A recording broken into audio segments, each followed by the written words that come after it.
a disagreement until lately, okay? When it was brought up that they didn't want to do a new contract with these Syracuse volunteers. That was where it all started from. Those guys were in that house for 120 years. And all we know that our later supervisor decided he had some problem and he decided to take it away. But Now that's we're not part now of the with- question you were talking about What? today with Station 2. Right, that's what the questions were about Station 2.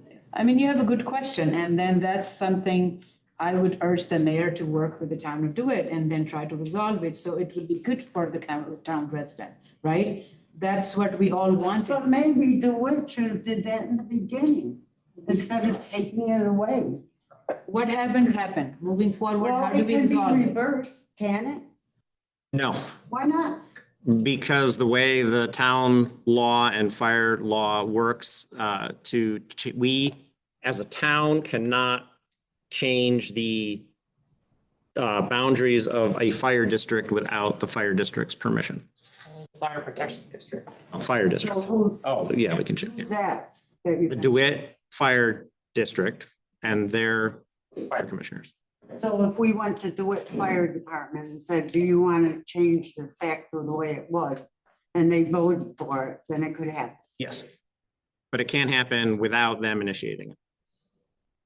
Maybe to give them a reason to initiate it, maybe they would be willing to. To give up. They're Communication. not, okay, That's up. the West Fire Department is not, this has not been anything for them. I mean, they're not making more money out of it. They're not helping, they're just being ones told that you gotta go over there and you gotta be there to be for the fire department. So let me ask you a question. Is there anything has been affected the service of the fire? I saw Yes. their data. They have been Yes. really with the timely Yes, and they have done Yes. a very good job as compared to yes, before. no. Okay, the problem is there's only 2 fire guys there during the day and at night. And when there's a call, there always has to be mutual aid. Every time, That was every set up time. like that though. But It because was agreed there wasn't upon gonna be and the favorable. same amount of people going to a call. We still haven't got a ladder truck there, that was in the contract. That they would have the right apparatus. It's And it's been ordered, it's waiting for shipment. 2 years, Brock, how long have you waited for equipment post-COVID? We are waiting up to 18 months to receive our equipment off the production lines. right. We have delays for our police department, we have delays for our highway department. But as you wouldn't well as have fire. delays if you didn't do all this. They had their own equipment, East Syracuse. They had their own ladder trucks. They had their own rescue trucks. And DeWitt didn't plan on this happening to them. So there's no excuses. The response times have been fantastic, their insurance rating is higher, and as far as we're concerned, the citizens are satisfied with the, What Services they've been citizens, provided. not our citizens. to include the village of East Syracuse, yes. No, I don't know who you're talking And to include Who are fire you departments talking to? that serve as mutual aid, because I have representatives in neighboring communities, and they appreciate that we are providing them an opportunity to have structured response calls. Listen, I don't know what you're trying to, get around this. But I know any person that I've talked to, and I talked to a lot of them, not one of them said they were happy with this. So I don't know where you get your information from. Have you gone to some of the people? I have, last year when I was campaigning, I spoke to people on the north side of town, and when I explained to them the situation, most of the time, they were satisfied with the result. Okay, I got enough talking, but I did bring it up. Don't say I haven't. No, And there was- thank you for coming. Yep. And there was something saying you Rosemary. were going to try to sue the village. Rosemary, And that was the box. the other time. Rosemary, the best thing for you to do is put it in writing and take it to Jason Green. To take it a who? Jason, the chief, chief, Green, take it to Jason Green, DeWitt. what you want. Okay. But Okay. put it down in writing, Maybe if he knows that it could be reversed with them, maybe they would be willing to do that. I don't know. That's, Maybe that's they who, will. That is a conversation for the DeWitt that's the channel you Fire have, District. Yep. Jason Green. Because I don't think they were ever happy with this. Thank you. Thanks for coming. Thanks, Mrs. Kraus. Can I say one thing here? Absolutely. First of all, my dad's heart doctor told me not to get excited. Because Good advice. I mean, this is how bad I am. I told my family everything. I live on Frederick Street, 1 block over from East Syracuse. And I told them, I told everybody, if I ever have a heart attack or something like that, major thing, to drag me over to the East Syracuse Sorry. side and the East Syracuse Library, then call East Syracuse and East. I told them to never call DeWitt Fire Department for anything, not even if my house is on fire. I will put it out with a hose. I told, I'm getting excited. Not supposed to be this because I was always told not to do it, but they know how I feel and the rest of the fire department feel. To drag me over one street, then call East Syracuse and East. And they know that. So that's how I feel, and that's how everybody feels in East Syracuse. End of discussion. I gotta go before I. Thank you. Have a good evening. Have a good night, guys. Let me go. Thank you. Go ahead. I got comments. As a homeowner on Janesville Road and Randall Road, my concern is about the proposition for the Goodwill on the corner in Tops. I want to know where we at on that proposition for Goodwill. And when you tabletop the meeting for the Goodwill, how will you be sending out notices to the public in the community to voice our concerns about the Goodwill being placed there? So if we ever get to a point where we're having a public hearing on honestly any redevelopment of the Tops property, we will send probably throughout the DeWitt Shire neighborhood, we'll send notices to everyone in those neighborhoods. You're a little bit outside of that, but we can see how far we can go up with sending notices in that area, but we'll definitely make it wide. It'll be, we'll do something. We're working on our outreach right now for texting and emails. We'll get that out. And we actually probably put out a press release as well, try and let the public know any way we can. We're trying to make sure that that process is as transparent as possible as it comes through our system. To that point, though, right now, it is not scheduled for any further meetings. It is not on the agenda at the planning board. It is not foreseeably on the agenda here at the town board. Okay, and then another question I wanted to ask you about, do y'all have anything tabletop for the planning committee for that Sonic lot? I see they down there doing some work, but I'm not sure they having to please the public what is going there, and have you had any input on the comment? Next door to the Sonic on Erie Boulevard. Yes, what's going there? Can you answer that quickly? What's the address? Right there next to that. That's the former Tokyo Soul. 180 Erie Boulevard?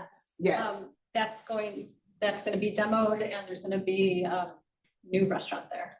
okay, a new restaurant, and all I'm just saying is that as you guys gotta be mindful when they're applying for permits to put any new establishment into it, you guys should do your best to market it so that the community know, and we have a voice of concern of what's going on. Yes, they're applying for permit. They're putting this on Whitewater Parkway. They putting this on Erie Boulevard. The community and the homeowners don't know till we get a press release. I found out the Goodwill from the press release of Channel 9. I didn't hear about it from our town board. So you guys need to do more of an outreach in the community to homeowners. If it's sending some flyers through the Eagle into the mailbox that we get, you're posting something in the Eagle Bulletin, so we'll know ahead of time and we won't have to rush over here. Hey, they putting the Goodwill. I shouldn't have to hear from Channel 9 News and Channel 5 News. The Goodwill is going up right in my neighborhood. Really? I didn't know nothing about it until Channel 9, and you guys must have did a press release. So I'm just saying more outreach and more to community homeowners, because we have a say so in what goes on in our community. Yeah. So that is why we're working on building our community outreach processes. Those, like new projects, are already on our website when they hit planning board agenda. So basically, before there's ever a public meeting about them, they are on our website, but it can be difficult to see, to find, and somebody that relying on them to constantly check back. But as part of this, whether it's email or text, we will have a sign up that, hey, you want to hear about new planning projects that come up, you can sign up, and we'll send out notices for all of those meetings to people that they can opt in to get. So yes, we will be working on that. We'll get that in place before the end of the year. I just think that's a better way to market it, not just for only me as a homeowner, but for the whole entire Janesville DeWitt community. So Absolutely. without definite doubt. So there's been 2 Town of DeWitt newsletters. Have you gotten them via email? No, what I'm saying to you. I'm asking you separately. No, I haven't communication gotten wise. it. That I heard about the things I just told you through Channel 9 and Channel 3 News when they did the press release. Then I knew, and it was too late, but then they tabletopped it. I said, oh, wow, we got to get over there, Mom. But he had already tabletopped it. So that's the only way I knew about it, is through Channel 5 and Channel 9 doing the press release. They got it, and they talked about the Goodwill going up and some things going up on Erie Boulevard. But what I'm saying to you, that's not Channel 9, 3, and 5 responsibility as a homeowner. That should be you guys doing a better outreach to the community. So next door neighbors, I'm not running next door. Hey, you need to go with me to the Goodwill. They doing this. No, it was tabletop. That's what I'm saying. So for next door neighbors, we do notify for any project that comes through within a certain distance for every time there's a public hearing. But we can definitely do a better job of letting the community know before we get to that public hearing standpoint, if people want to come and find out more about a project. Absolutely. Thank you. Good. Okay. Yeah. Well, good news first. Before I have my words, I reached my 6-month mark and I'm still cancer-free. Great. I'm 8 years old, so. Oh, very nice. I'm really God bless you. And thank you. God has really blessed me, as you can see. But we got our students back here, our future leaders.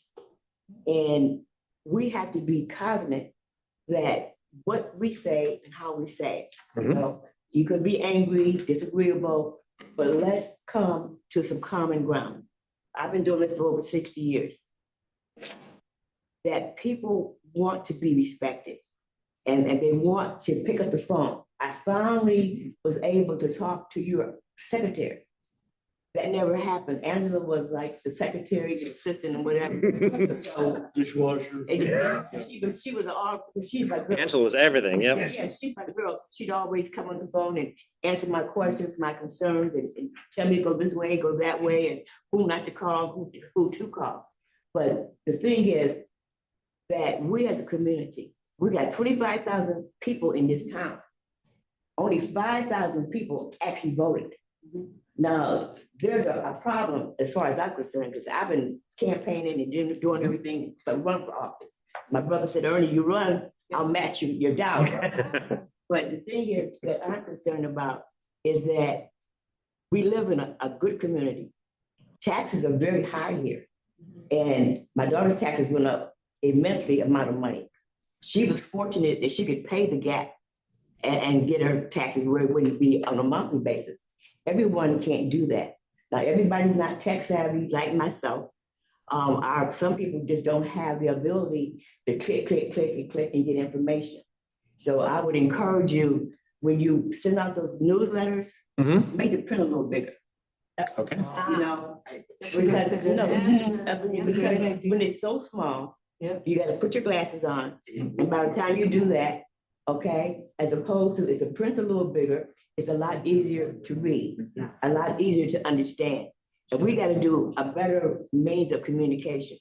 The key to success from all what you people do and all the people that come to these meetings and have disagreements, we have to come to a solution. How are we going to work together?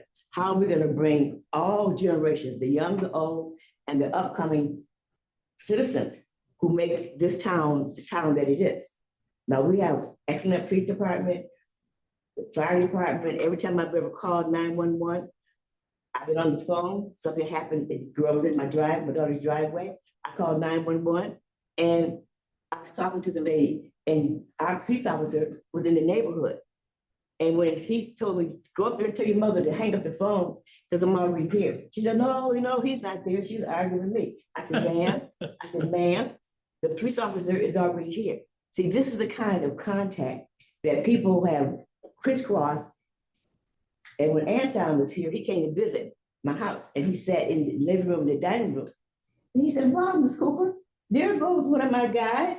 And there goes one of my guys. The crisscross of the timing. See, timing is of the essence. So we have to make sure that everybody is heard, everybody's respected, and answer some questions before it becomes an issue. So I encourage you to continue what you're doing, but like I said, make the print and let's do something different to get people out.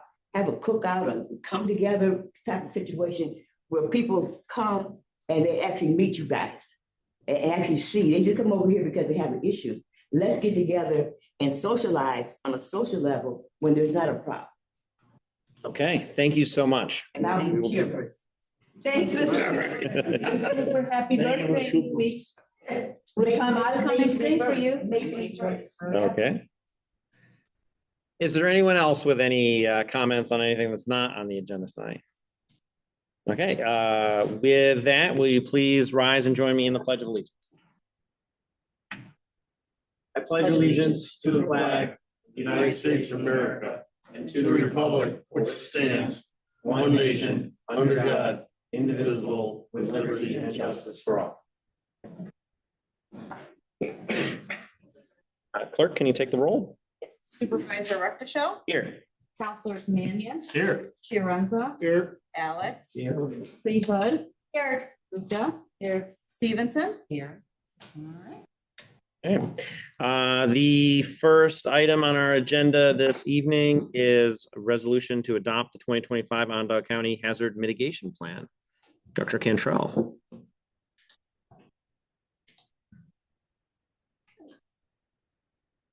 I'm asking the board tonight to adopt the Onondaga County Multi-Jurisdictional Hazard Mitigation Plan.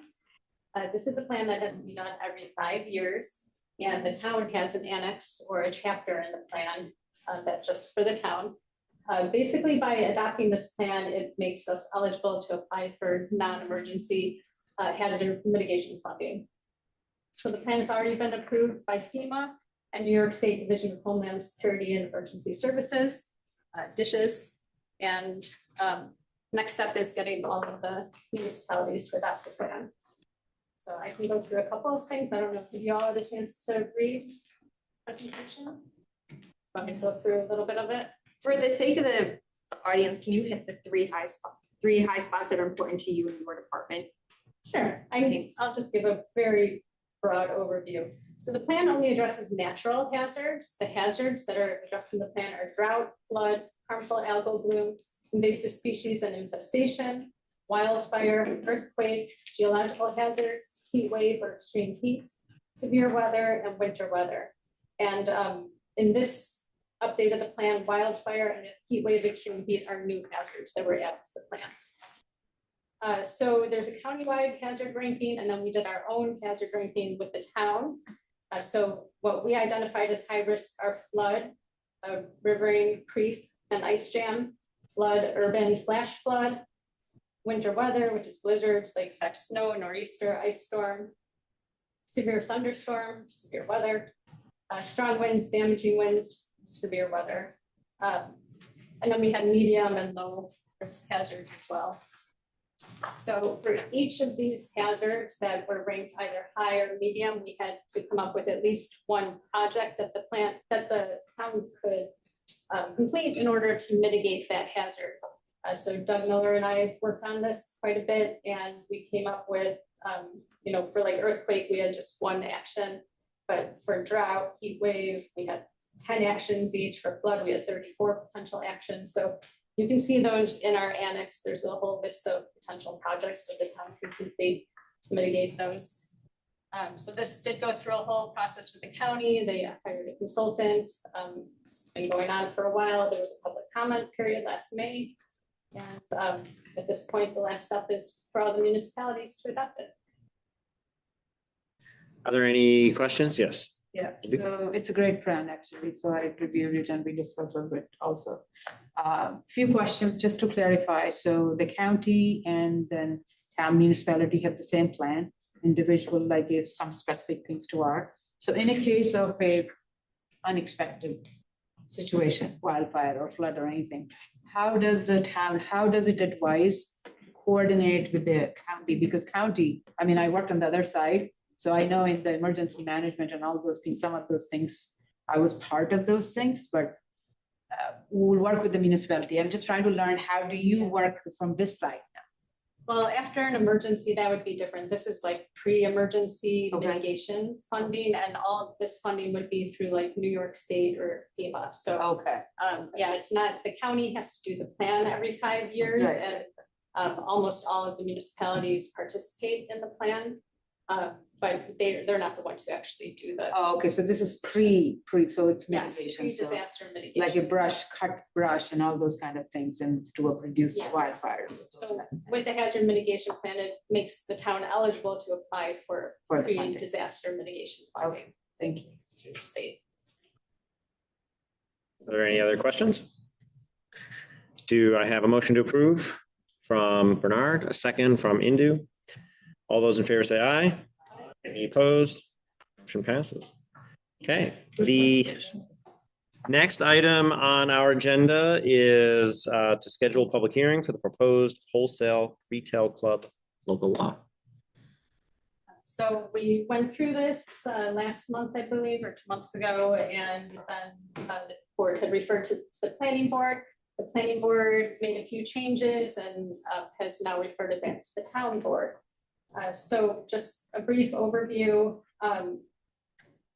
Basically, wholesale retail clubs are identified as a unique use that is distinguishable from other types of retail store and grocery store uses by their larger size, exclusively membership-based model, wholesale warehouse format, commonly associated accessory uses such as gasoline dispensing, specialized retail areas, and direct member delivery functions.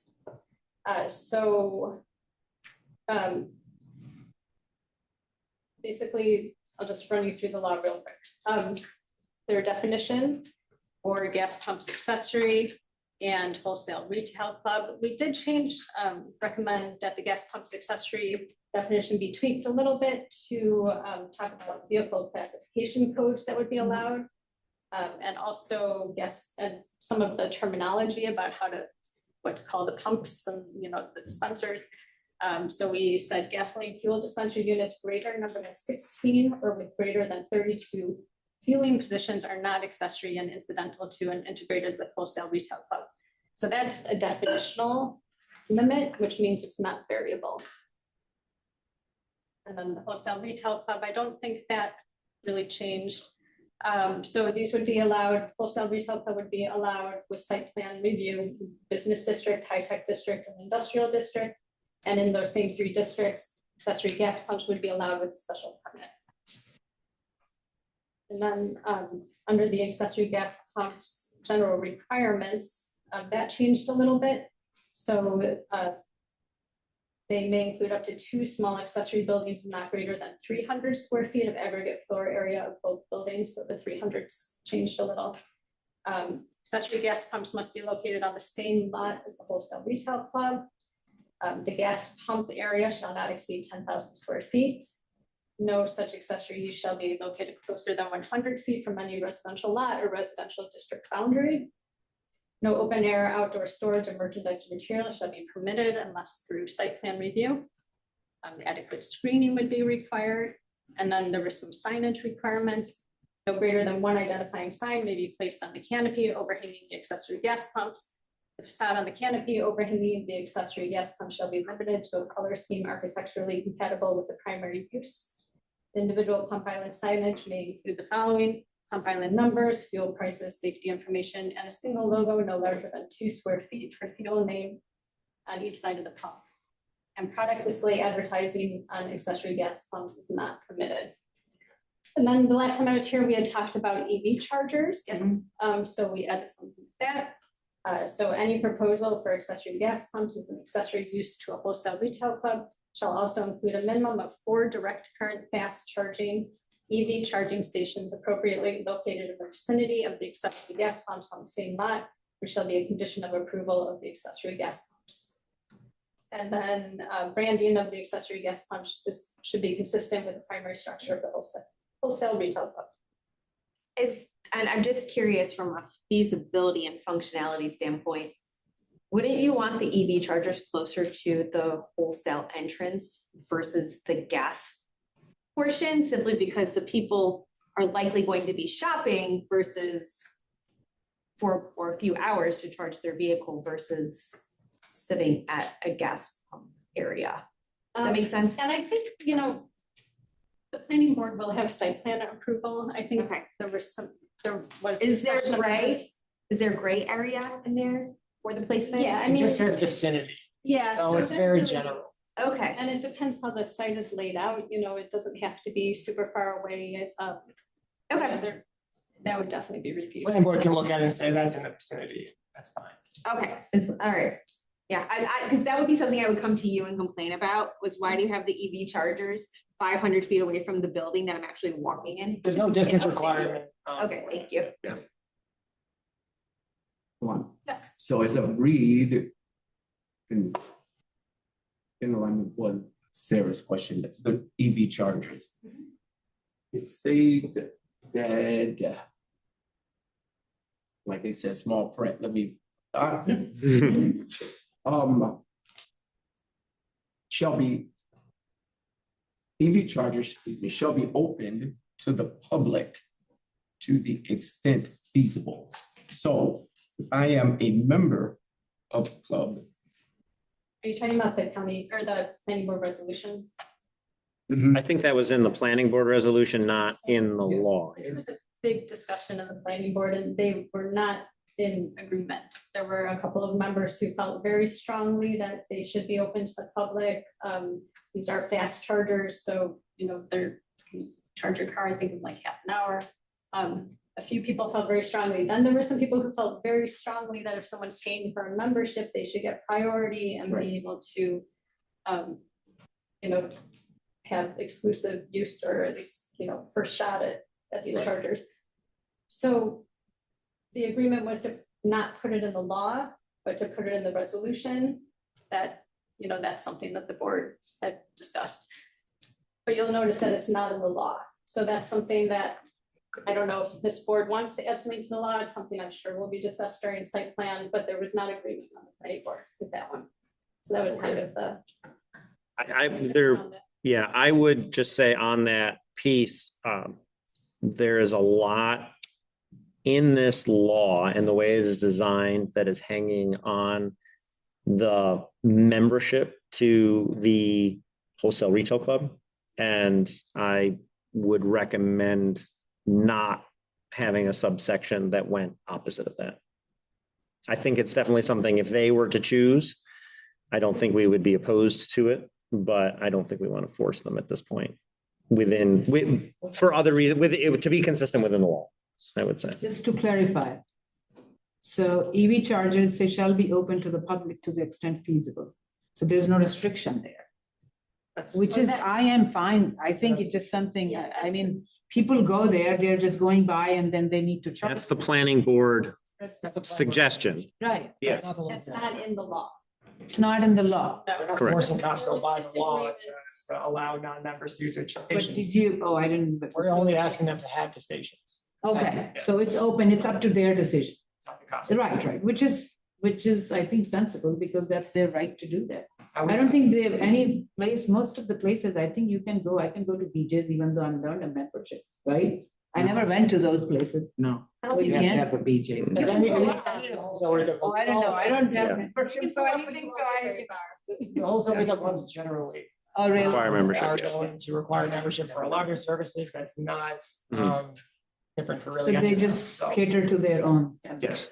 you don't want to have something that restricts what they do. Yeah, I By know. law. Right. No, that makes sense. If we get an application, I imagine there will be a lively discussion at the planning board Right, again. right, right. Again, yeah. Put Yeah. something in the law. Yeah. That's the business. Yes, just because they're. it's not But if that happens in all the municipalities when the retail, I mean, you're talking about, this is not, we are not doing the first time, so this is probably a standard of practice, right? I would assume so, but. Yeah. You know, when we get an application, I'm sure the applicant will have something to To say do about back it. that, yeah. Okay, thank you. Other questions or comments on the draft law? Okay, so as a zoning law, we do have a recommendation from the Town of DeWitt Planning Board, but it has not been submitted yet to the County Planning Board, so we need to wait and hear back from them. There's also some extra noticing requirements that we have. So I'm going to propose that we schedule this, the public hearing for the first meeting in May. That will give us time to do both of those requirements before we have our public hearing. Hopefully the county planning board can get back to us by then. If not, we can still have the public hearing and we would need to wait to pass the law, but so that is May 11th. So if I can get a motion for May 11th at 6:05 from Sarah and a second from Patricia. All those in favor, say aye. Aye. Any opposed? I'm gonna abstain. Okay, one abstention from Carrie.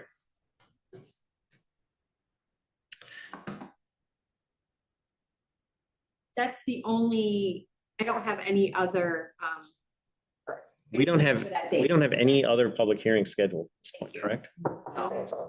Yeah. real quick. Max is that during the board meeting. Yeah, so what we'll basically do is we open the board meeting, we take public comments, and then when it hits 6:05, we do the public hearing. And then if there's no comments or if there are comments, the board can either choose to pass the law or to table it for another meeting. So the meeting will start, it's still at 6. Yes, the meeting will still start at 6:05. We'll move into that specific public hearing. Yes. Okay, thank you very much. The clerk, would you like to speak about your monthly report? I will just say that I started doing a monthly report. This one was for March. If anyone has any questions. I did, Angie, you didn't provide past data to look at, so. Yes, because this is just my first. I know. I will. I know that, but I'm just curious, like, did you feel that this year so far to date has been kind of on par with past years? Or have you noticed there's anything that is a lot more? Cash collections. I mean, it's. More cash collections? Yeah, because we weren't doing, we were just doing water and now we have recreation. We just started comptrollers. We also take, we do police fingerprinting. What other, is that all that I just added? Passports? Did you say passport? I have done passports. Oh, yeah, I've done those before. Is that all the departments? That could be all the departments, but that's been the standout. Yeah. Okay, well, okay, any others from your traditional? No, it's pretty normal, normal year. So that was great, thank you. Yes. Some question which I have, I didn't know marriage licenses issued here. Yeah. Wow. We're the courthouse. I know, right? That's pretty good. Passport. Passport, that's something I'll remember next time when I have to renew. Last, but no renewals. Yeah, so I don't know, maybe it's more of a suggestion. So the monthly reports, a lot of times seeing the trends is a very good thing. So when it says clerk operation, it says service transactions, and they're all, I don't know, maybe you will consider doing a table, so it will be all these things and by month, so it just becomes very obvious, right? I mean, it's a thought, that's what I take about. Yeah. Oh, I just didn't realize, yeah. I thought that you passed it, that's what I thought, you said passed it. I'm just moving forward. Trend at it. Yeah. I have not had data before. And Yeah, so moving especially a lot forward, of that's those- what I. Yes, and you will get Use the most word of that in my annual report. This is. And when's your annual report I expected to think be? it's in. We is can it do the end of June? it? I feel like. we Beginning of decided- June, I think the first meeting in Meeting June. in June. Yeah, okay. Yes, and that will have trends, lots of them. Lots. Okay. I didn't see. Nice job. Yes, thank you for adding that. It is very nice. Thank you. Okay. Town board minutes. Are there any changes or comments from any board members? If not, I'll take a motion to approve the minutes from Carrie, second from Joe. All those in favor say aye. Aye. Any opposed? Motion passes. Okay. Next item on the agenda, we have a resolution to approve the use of the Carrier Park by Challenger baseball and other supports or other sports, excuse me, without as a priority tenant and without fee in recognition of the work that Challenger baseball did to get the park built in the first place. So I just support the kids. yes, and to support the kids that are involved in Challenger.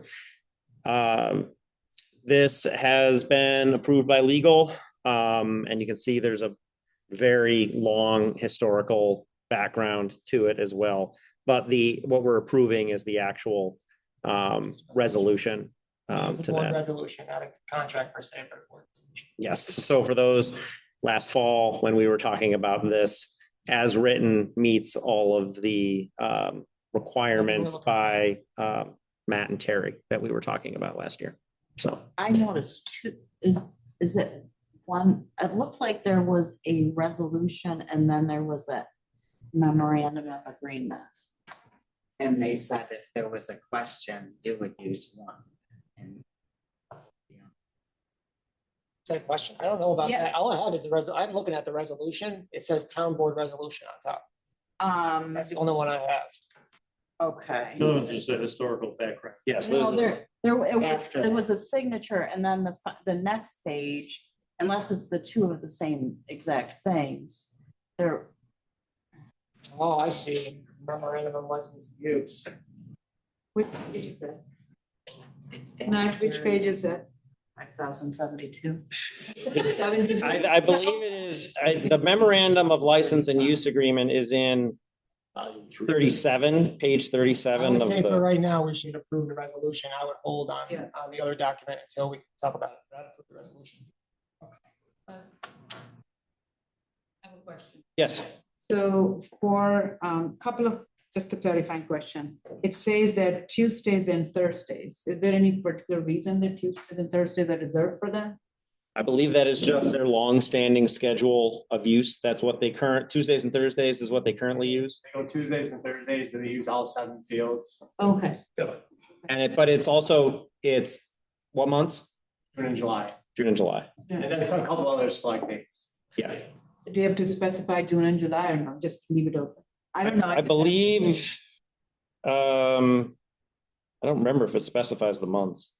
I don't think it does. Okay, but the idea was that going forward, when we put the calendar forward for the entire year, that they would have priority usage, but if there's something that needed to get adjusted, Right. it was at the town's discretion for that, if we had to. I would just make sure that they're not approving a memo license use agreement. Okay, so just the resolution. Just the We are approving the town board resolution as listed in the packet on pages 34, 35, and Another question, 36. No, but I have to review that. So Tuesday and Thursdays and Thanks, then, Angela. Good catch. so you don't need to put any specific months there? Is that what the consent, that's something? I kind of new to this, so I'm just trying to, do they play only just? So kind of how we do it with Challenger, before we book anything, I talk to Dom and Jen, and they give me a whole list of dates that they want. It just, I've been booking it for them for Right. a long time. Right. And it's always been June and July, except for their opening days, usually sometime in, it's May 16th. May, yeah. And then they do another fall one, September 15th. About 3-4 months. I think the way that it is written was with some flexibility, but it's flexibility on both of our parts. If they were looking to expand beyond their current programming, then the town, the recreation department, our vendor would be able to say yes or no. Right, but you don't have any specific months there, so that's open, right? At this point, Yes, there's flex, if they, for whatever reason, were going to, they wanted to change their schedule to July and August right, for 2027, they could ask us and we would we would put that within the schedule as much as possible for that. but won't they have a right to do that already with this resolution? That's what my question, because it's open-ended. Yes, but it is, the town will incorporate their Tuesday and Thursday programming into the scheduling practices and avoid scheduling conflicting organized field use during those times, except when reasonably necessary for municipal operations, public safety maintenance, or special events. No, all that is fine. I'm just saying that if they are doing for a couple of months, then won't you be reasonable to put those, and added things can be always given it to them because that's preferred. That's Challenger was, that was the creation. Are you saying you're a proponent of confining it to the months that they traditionally use, and then we have that flexibility already built in that they could extend if they want? That's all she's asking for. I don't know if that's something, feels like it's more. Knowing the Challenger Baseball as a program, I think a lot of parents plan both treatment services as well as maybe their entire year around the combine. So I Right, don't sure. see it changing too much one way or the other. But if you wanna, I could go either way. It doesn't. So I would be careful. I don't Well, know. is Tuesday, Thursday open then for every month that isn't June and July? Pretty Right. much, yeah.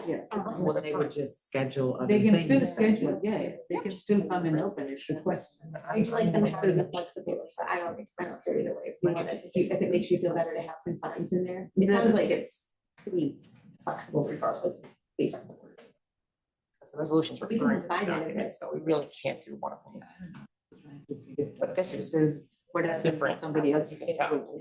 and then they won't have those things, I don't know, it just. Challenger always will get the priority because that is the only accessible field that we have in the county. Right, that's the goal of this. Right. Right. So Tuesday, Thursdays are their days, and their months are generally. 2 months, right? Yeah. I'm okay. It's not like.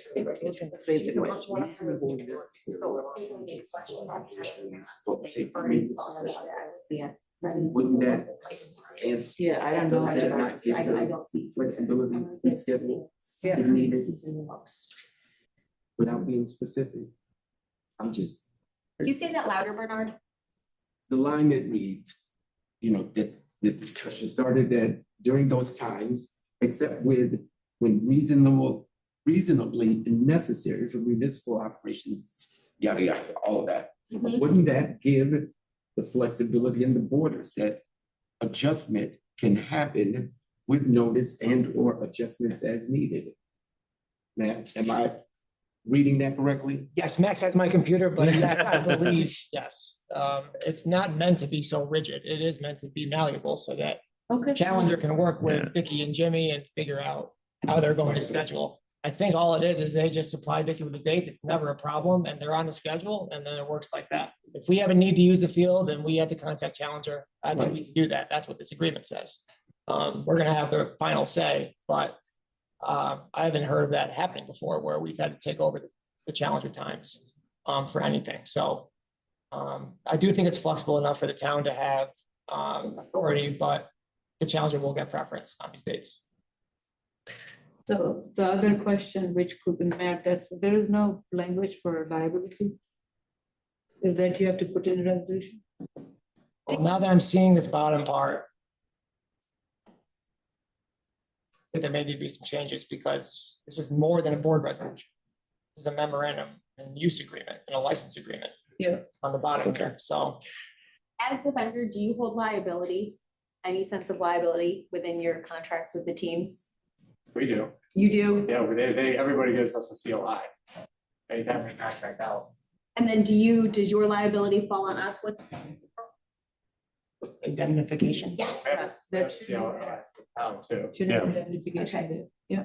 We may have to add something like that. It's a little more, I had seen the resolution portion. I've not seen this Yeah. bottom portion. So if you haven't, if I'll the. book the table for Yeah. Okay, on advice of council, we can table this for the meeting on the 27th. Okay. Sorry about that. Okay, then the next item on the agenda is the change order for Carrier Park. Is that from last week from you? This is the one that I emailed last week relating to the foul poles. Are there, I just had to ask what I mean. are there, any questions on it? I'm sorry that there was not, there was just the information coming as it was, because it was a safety issue with there being holes out there, and then also a playability issue of it can be tough to have baseball without foul poles. I'm curious how we got this far in the process and they're just being noticed as with many change orders, but here we are. I know. Yes, there's a conversation that I need to have with the design team on this one about being disappointed with, yes, this kind of mistake being missed, so. There are 4 poles, then it's about 9,396. So the poles are about half of that for the poles themselves. Right. The other half of that is actually just for the plugs for when the poles are not in use. So when it's set, are the poles up when it's being used for soccer or no? Okay. So you have to take the foul poles down. Did a makeshift plug. Yeah. But the actual plugs that go with it, they didn't order any of the plugs.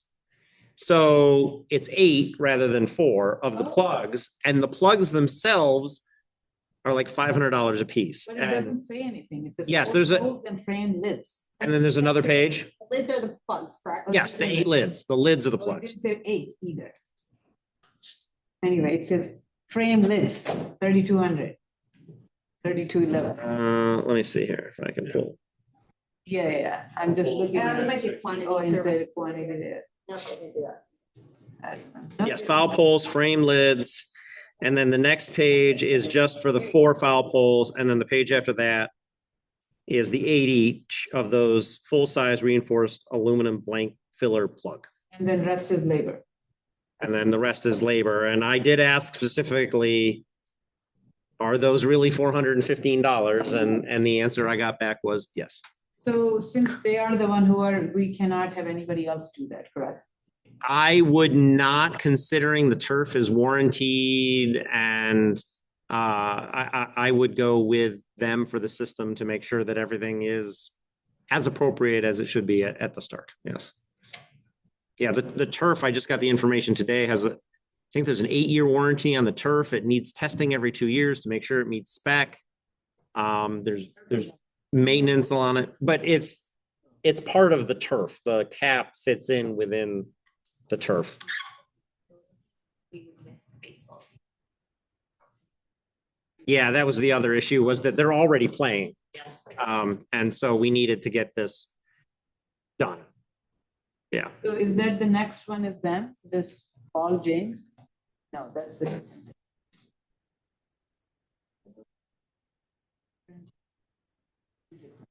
No, Paul James, Different. Paul Zakowski is different. That's something else that's the next thing on the agenda. So it just stops there with sports field specialties. Yes. So I'm not even gonna say it, whether or not this is the last change order, because I would need some real wood to definitely knock on. He did. Yeah. Did they come last time here and talked, Uh-huh. spoke, and then, well, this is the last thing they said? We're gonna No, do they it? didn't say that was. We're all- They did not say, we all hoped it was. They didn't say. I wasn't here, I think. Let's hope that it is again.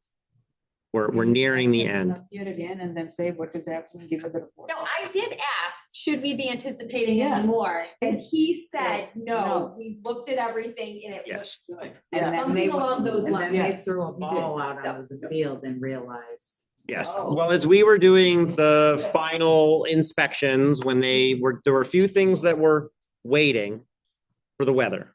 And so when they did those and we were doing the final inspections and the final punch list, that's when we're like, our staff and Dickie were asking, where are the foul poles? And we thought they were just in storage somewhere. They hadn't been delivered yet, and it turns out that they weren't ever delivered.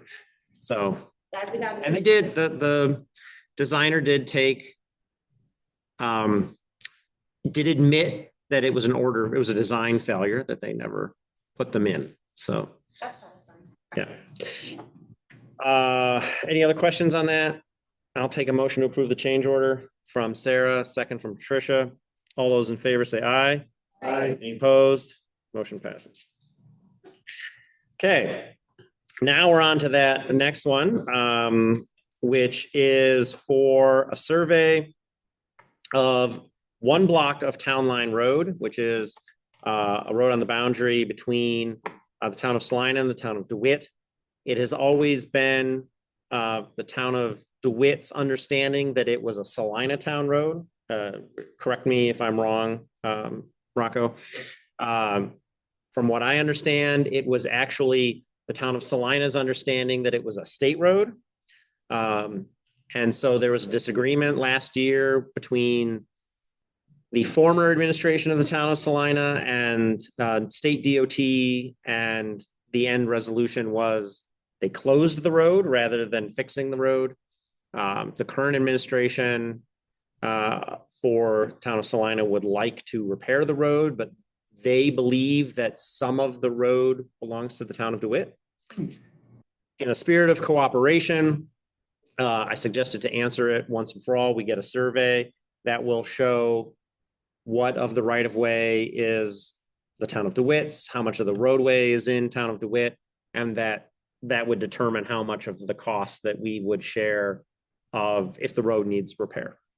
And that since I spoke to the supervisor of Salina last, they haven't had a board meeting, but he did agree to ask his board to share the cost of this survey with us as well. If however we do it, there is some money from State Senator Ryan, hopefully, to complete the repairs that are needed. And I already am setting up a meeting with between me and the supervisor in Salina and our highway superintendents to go over a plan for how to make the repairs quality repairs, but at a value price rather than just shipping it out. Yes. So we're looking to do that. We're moving forward on this, but the first step is start with the survey so that we know once and for all what responsibility is ours, what responsibility is theirs. And then we'll hope to get this done and get this road opened back up before the end of this year's construction season. And I have actually heard their supervisor had heard from the Lynn-Court and Mattydale Fire Departments. And I've heard from the DeWitt Fire Department that they do want this road opened back up because it is a pass through it is a much easier way for the fire trucks to get through. Yeah. Yes. No brainer. Yes. So do I have any questions on that? Yes, Indy. This survey is combined survey for both, and the cost would be, or this is. We're going to split it. We'll split it with the town of Salina. I don't have final approval on that, but the supervisor is committed to it. Surveyor, who is what's the name? This is through Doug. I don't know, surveyor shall be paid. Is there any particular surveyor name? I believe that is the company is Paul James? Paul James Olszewski is the surveyor. So do you need to get sort of it's a small amount, but do you need more bids for different other people, or you can just pick one? It's basically a subcontractor through our engineer. We're paying Miller Engineers to get the survey, and we already have a contract with them. This would fall under their contract. They're basically just subbing it out to the surveyor. We don't have to go a bit more. Yeah, we've already contracted for engineering services.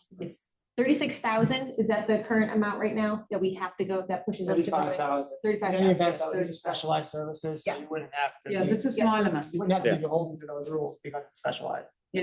Okay, thank you. Do I have any other questions?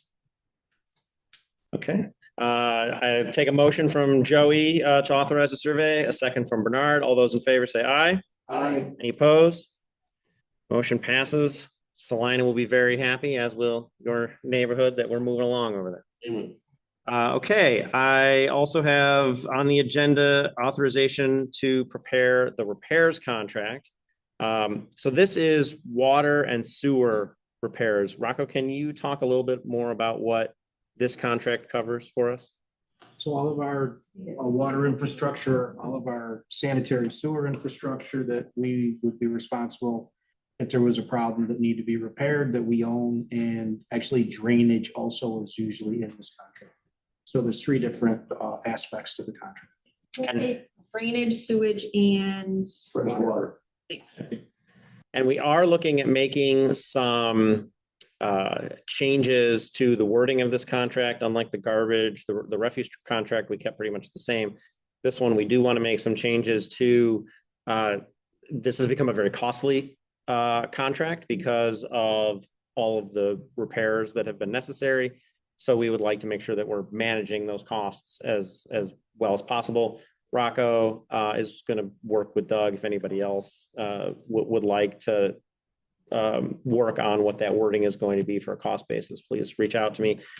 This authorization tonight is just to have Doug write that bid, and then he'll present a draft to us that we approve. And when we tell him, he can go out to bid for that. But this contract, again, is up this summer. It does need to get bid out this year, and it was just after the refuse. This was the next one in priority for us. So right now, the company who was doing it, they were the one who was doing all the repairs, Rocco? W.D. Malone, correct. Okay, so, okay. And this contract was our first time with them. We had a previous contractor before that. Everything?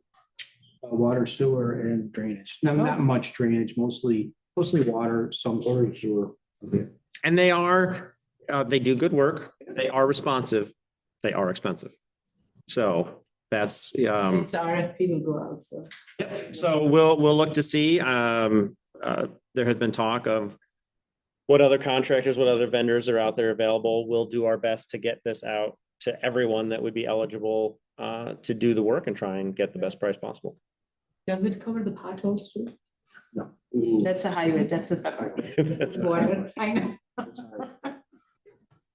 It's just hard because these guys are on call 24 hours.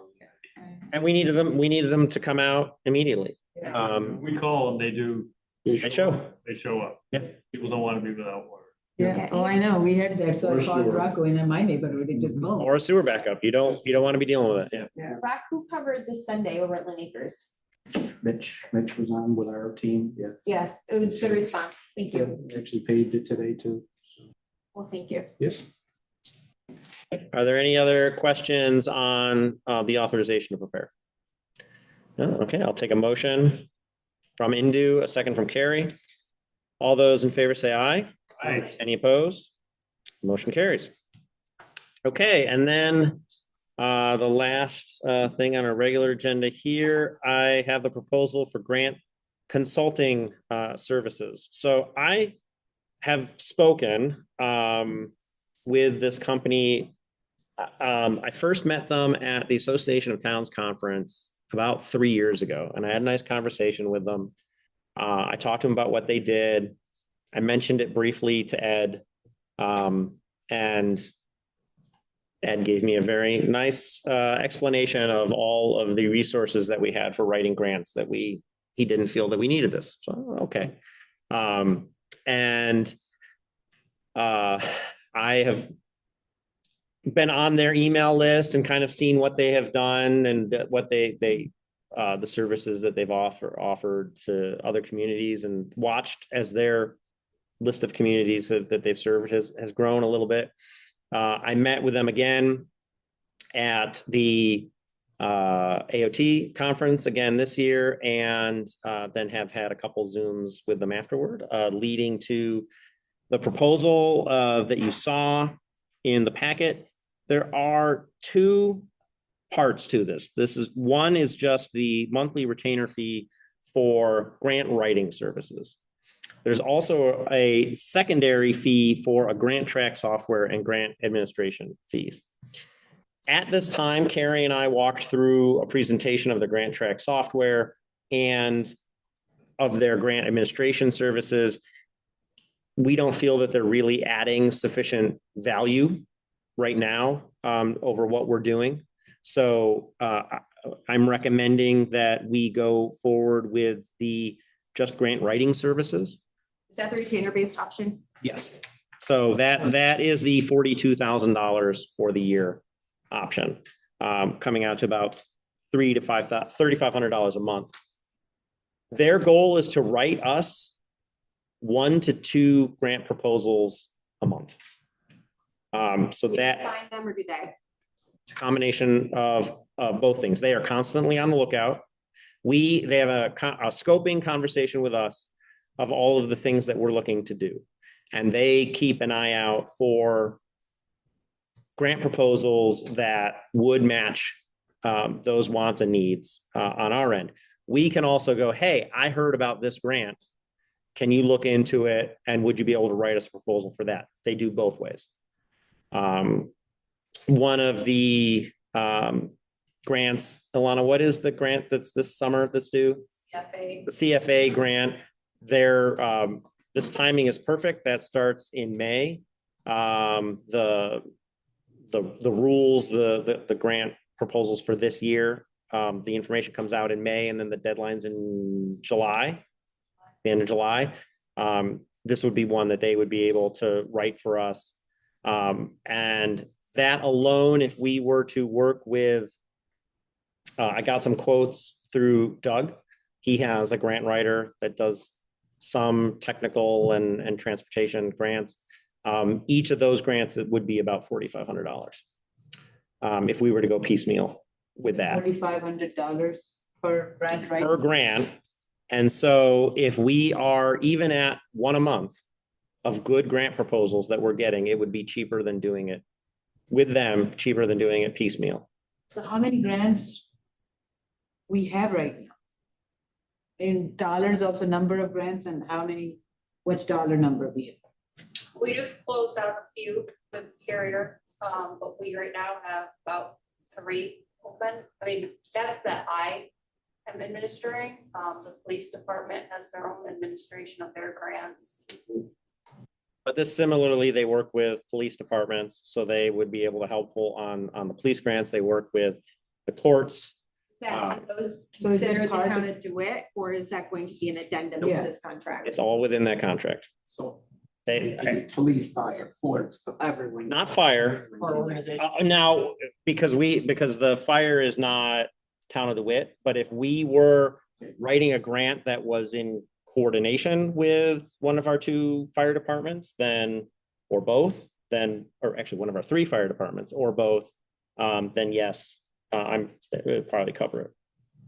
But they won't write, under this contract, they wouldn't be writing grants for the DeWitt Fire Department or the Village of East Syracuse, the East Syracuse Fire Department. So, I'm sorry, Alana, what does CFA, what is that acronym for? Consolidated funding, it's like the state, the grant we would be applying for is the Smart Growth Grant to fund our comprehensive plan. Okay. So how much Thank you. money is that? Is what? What are we looking for to pay for our comprehensive plan? Requesting about $150,000. 150,000 and 3,500. How many grant you can guesstimate that we will be, if you're giving 3,500 retainer per month? Mhm.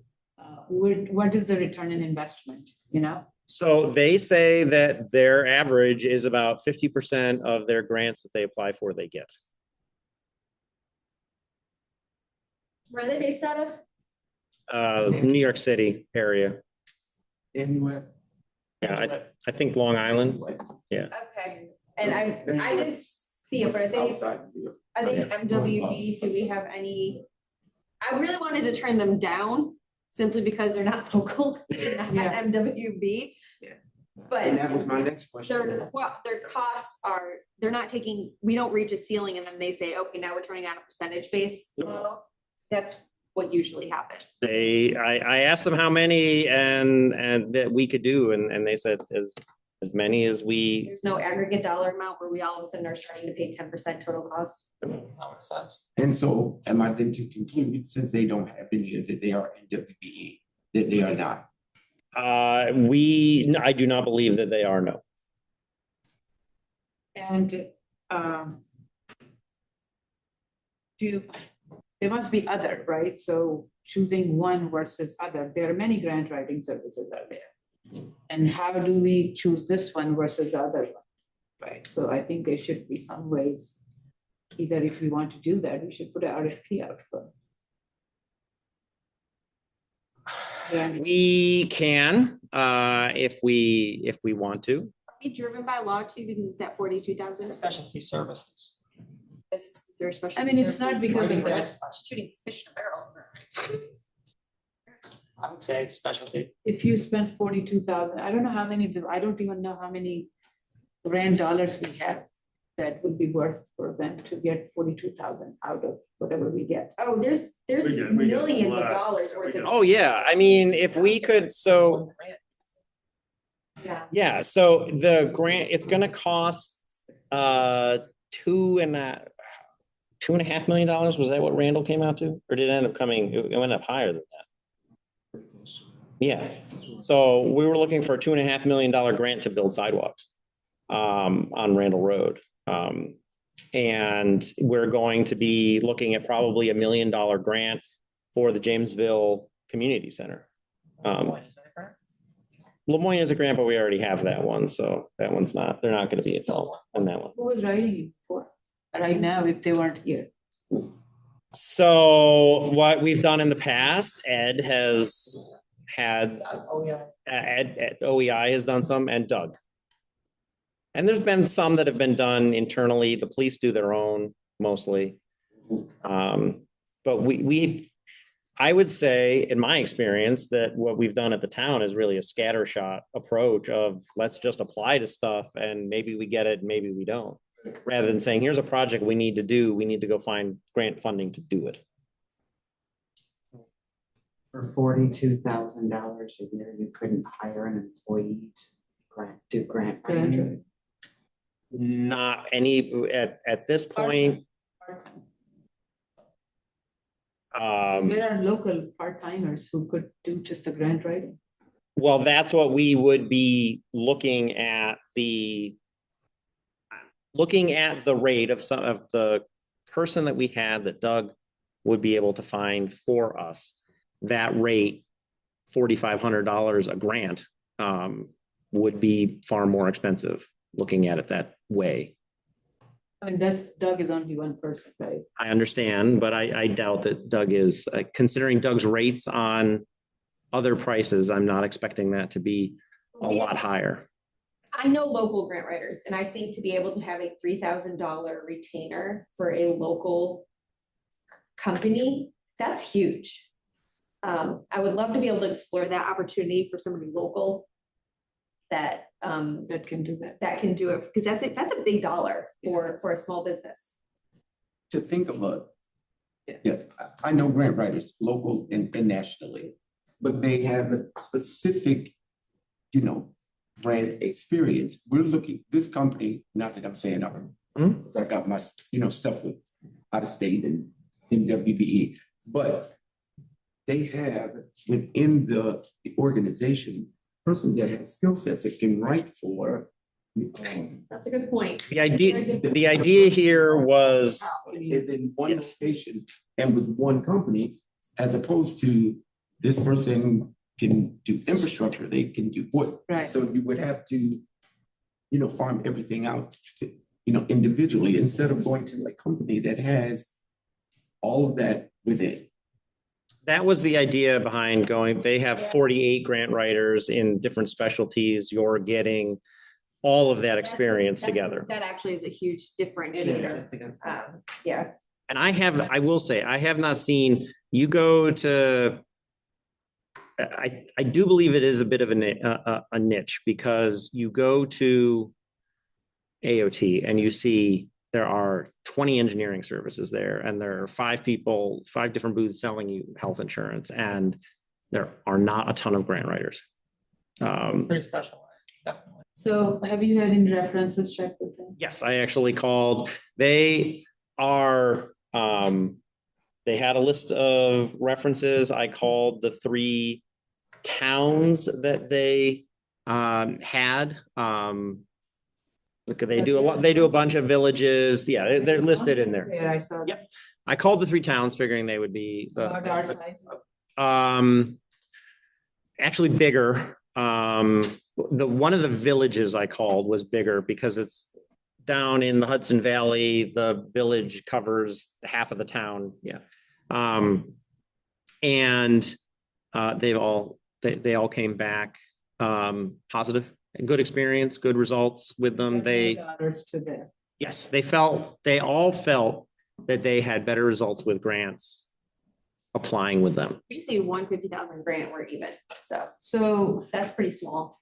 I think this will help us on some of these grants and being able to think outside the box. And they know, just the conversation I had with him about the Jamesville Community Center wanting to do, and he rattled off 4 or 5 different funding opportunities for that, of places that we could apply for that. So going back to the how to administer grant and track it, if you have multiple grants, let's say somehow we got like a $10 million grants, that will require tracking. I'm not saying that we will get lucky.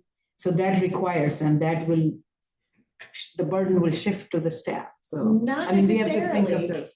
No, the state will hold the tracking. We're just going to have to submit a deliverable to the state. Yes. Depending on which agency owns it, but if we're talking about a $10 million grant, likely, we can track it internally, but the formal tracking has to happen through the grant authority. Carrie, can you, Right, I know. can you speak a little bit to what you would think we'd end up doing if we ended up getting a ton of grants? What would the burden be on you and your staff, and how do you think we could handle it? Right now, depending on who is, whatever the grant is, like the DASNY grants, those are easy. They're just a reimbursement request, but some of the, like the CFA grants, those do get a little bit more involved. They require quarterly reporting and all that, so the burden would require all the department heads to, be involved. Right now, it's really, it just falls on me, so. Right. I mean, they have a very specific template and you have to fill in all those things. So it's a pretty standard procedure. Yeah, like I Should track not all be of the that much. expenditures and put together the reimbursements, but there are some grants that require, depending on what it is, and Right. meeting the deliverable. And sometimes there's long-term requirements to those. We're just finding out now that there are reporting requirements related to our EV chargers that we need to follow up on.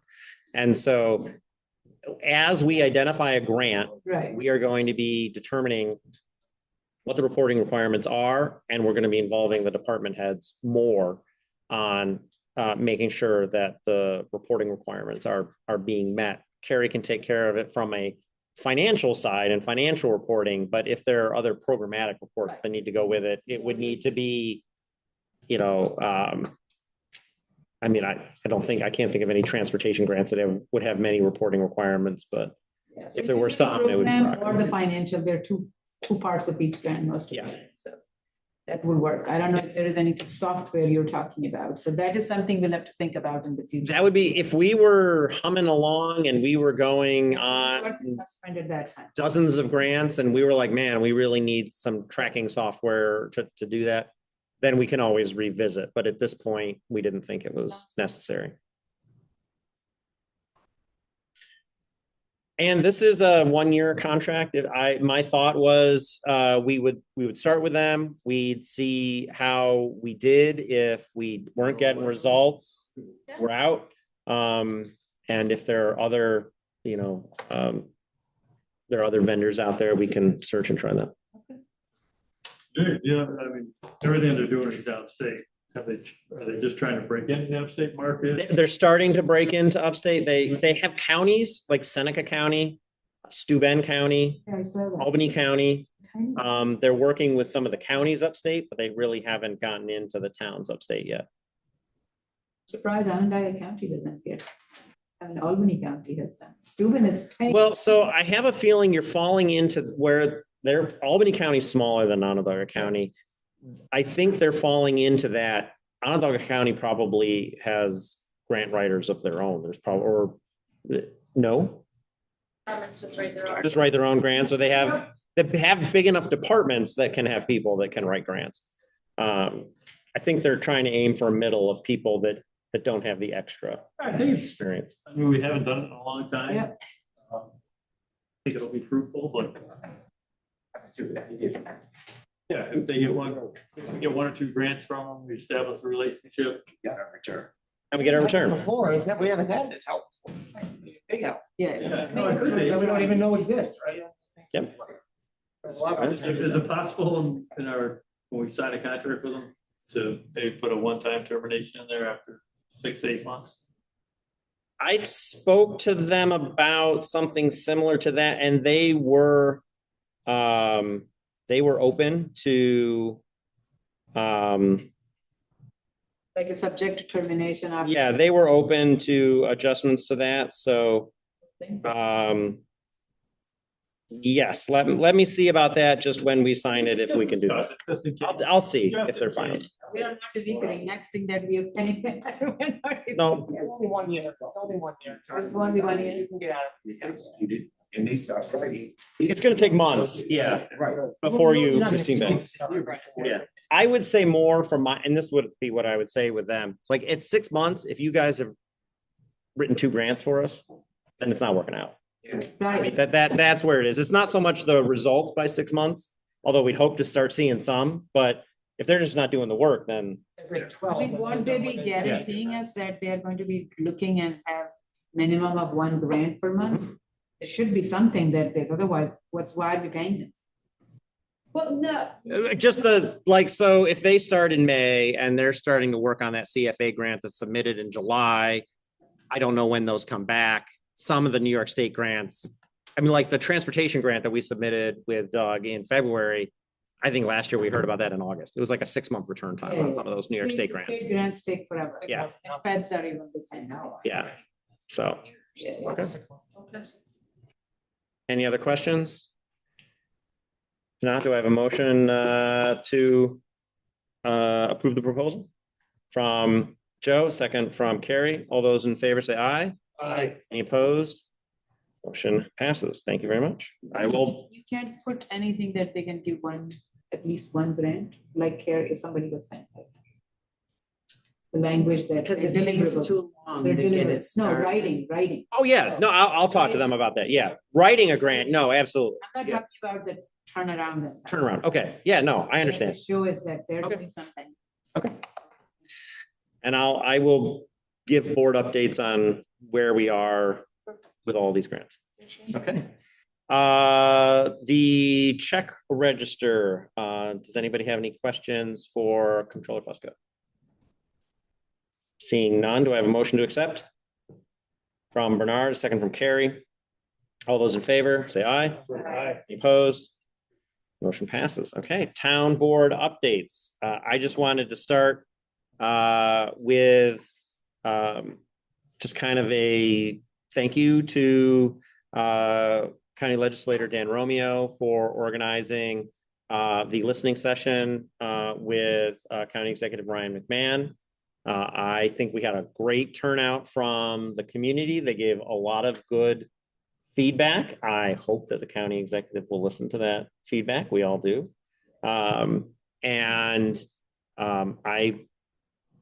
I know everybody was there. We shouldn't kind of discuss as a group what we want to see because it's not really appropriate at this point, but I know what I heard from the community. I will be looking at that when we actually get to a place where we're seeing proposals or proposal. I wanted to commit to the community here and online that whenever something does come to the town, we will have public hearings, more than one if necessary. We will be as transparent as possible and we will do whatever it takes to have a great project at the Shopping Town property that serves the community of DeWitt. Yeah, I thought that meeting was great. And one of those things, there's when the RFP proposals come back, how would how would we know? How would the community would know? Those kind of things are very important, and also having public hearing at that time by the county executive, as well as if we have to do from the town, I think we would like to do that too. So I will push with the county executive to do things as open and as publicly as possible through a certain part of the process. It will be in his and the IDA's hands. So I'll, be working with him to try and get him to take as much input from the community and present as much to the community as possible. Yeah. I think he would connect with us at the board. I hope so. Yes. All right. Are there other town board updates? Okay. Seeing none, we do have a pretty extensive executive session this evening, so I'll take a motion to enter into executive session from Joe, a second from Bernard. All those in favor say aye. Aye. Opposed? Motion passes. For all those students here tonight, thank you so much for coming. That is the end of our public session of the meeting. So if you have things that you need to get signed, you can come up and we can sign them for you.